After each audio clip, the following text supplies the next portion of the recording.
Seguimos nuestro estudio de las fuentes de la teología como parte del estudio más grande de la introducción a la teología. Y ya hemos visto una fuente completamente, de una forma panorámica, las escrituras como la fuente primaria, principal, autoritativa, preeminente. Y estamos ahora viendo la otra fuente, que es la tradición, y nos quedamos hablando de la tradición como un concepto católico dentro de la Iglesia Católica y sus componentes. Hoy vamos a hacer un salto y vamos a pasar a las iglesias protestantes, iglesias evangélicas, y hablar de la tradición. Tenemos tradición nosotros también, y tenemos tradición que sirve para hacer teología, o solo la Iglesia Católica tiene eso. Pues no, también el protestantismo tiene tradición. Algunas de esas cosas o esos componentes que vamos a ver son equivalentes, o la versión protestante de los componentes católicos de la tradición. Por ejemplo, si uno piensa en los escritos de los padres de la iglesia, en la iglesia católica, que en general eso es para todos, tenemos nosotros también nuestros padres, pensando en los reformadores, los escritos de los reformadores. Uno piensa en los grandes reformadores, Lutero y Calvino principalmente. Ellos en cierto modo, son autoridad, y en cierto modo nosotros usamos lo que ellos dijeron, lo que ellos escribieron, para elaborar nosotros mismos nuestra propia teología. Así que ahí tenemos eso también. Hoy está un sector de la iglesia está tratando de recuperar el pensamiento de Calvino, por ejemplo, en la teología reformada, y eso es algo que tiene que ver con esto que estamos comentando. El equivalente de los decretos de los concilios antiguos son los decretos de las asambleas nuestras, de las iglesias, de las denominaciones. Por ejemplo, cuando una denominación tiene su asamblea general y toma alguna decisión, ¿qué autoridad tiene esa decisión? Tiene mucha autoridad, y de ahí se derivan muchas cosas que hacemos, muchas cosas que enseñamos, muchas cosas que practicamos. Se relaciona muchas veces con organización de la iglesia, con liturgia, incluso con doctrina. Así que tenemos también los decretos de las asambleas de nuestras iglesias. Luego tenemos el equivalente de los credos antiguos. Tenemos nuestras declaraciones de fe, nuestras declaraciones doctrinales, los documentos oficiales que las iglesias tienen para presentar su doctrina, que es lo que las iglesias creen. Y cada iglesia tiene la suya, aunque tienen cosas muy comunes. Los temas importantes, los temas básicos y fundamentales son los mismos. Son los mismos en las diferentes iglesias. Pero también hay muchas otras cosas que son diversas, son diferentes. Pero esas declaraciones doctrinales son casi palabras de Dios.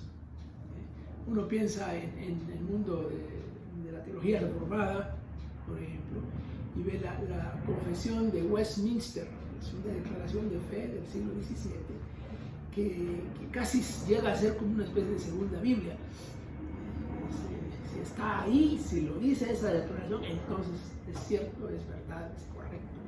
Y así pasa con todas las declaraciones. Y las iglesias más nuevas, más contemporáneas, no necesariamente hacen una nueva declaración. Algunas de ellas lo que hacen es recopilar de lo que ya existe, y algunas no la tienen formalmente, es decir, no hay un documento formal, aunque en la práctica siempre hay.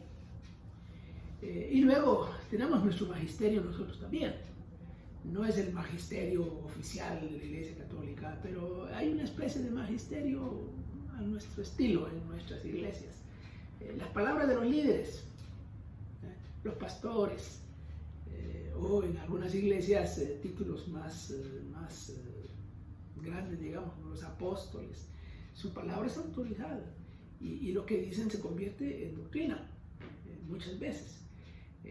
Pensamos en una institución de educación teológica, pensamos que los profesores, los maestros de teología son autoridad cuando enseñan.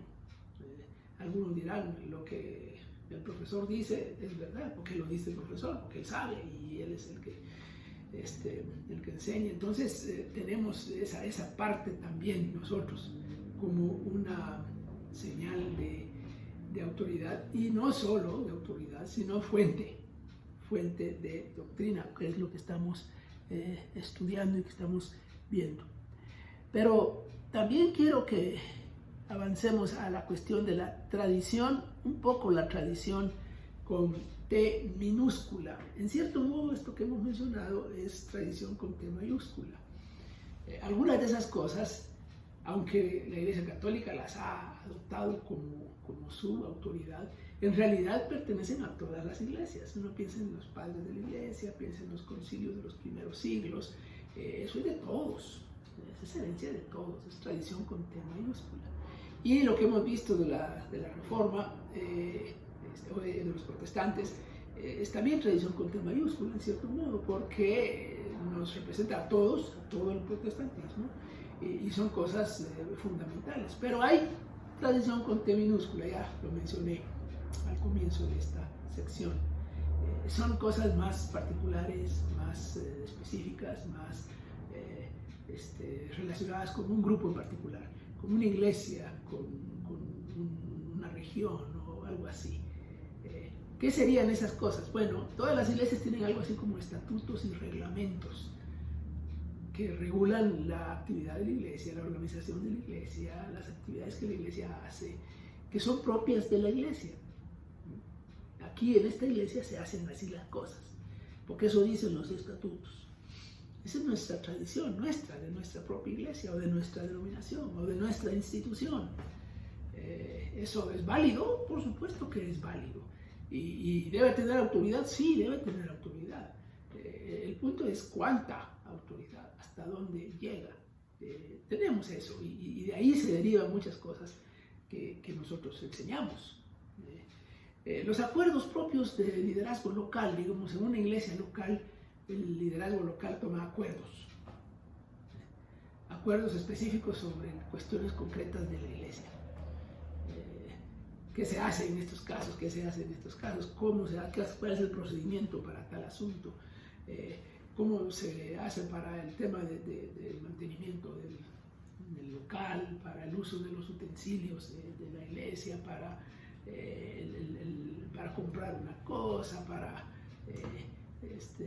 nombrar a algún líder o a un miembro del personal, acuerdos de liderazgo que son puntuales, muchas veces tienen que ver con algo específico que está sucediendo, y se vuelve autoridad, por supuesto, porque es una decisión.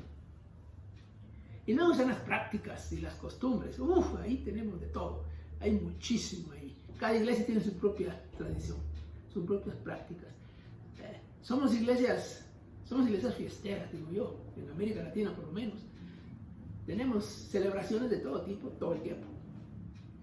Celebramos aniversarios, aniversario de la iglesia, aniversario del grupo de damas, aniversario del grupo de caballeros, aniversario de los jóvenes, aniversario del coro.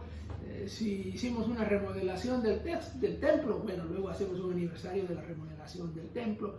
La cosa es que siempre tenemos fiestas. Y se vuelve ley. Celebramos el Día de la Madre, celebramos el Día del Niño, celebramos el Día de la Familia, celebramos el Día de la Biblia. Ninguna de esas cosas está en la Biblia. Ni siquiera la celebración del Día de la Biblia. O el Día del Pastor.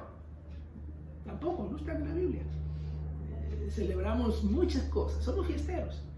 Es una tradición nuestra, con T minúscula. ¿Es válida o no es válida? Sí, es válida. El punto está en qué nivel de autoridad le damos a eso. ¿Cuánta doctrina sacamos de esas cosas? Sí, sacamos. A veces no nos damos cuenta, pero sacamos. Bueno, vamos a dejar por ahora el tema de la tradición, y seguiremos con otras fuentes, pero por ahora lo dejamos ahí. Suficiente por ahora.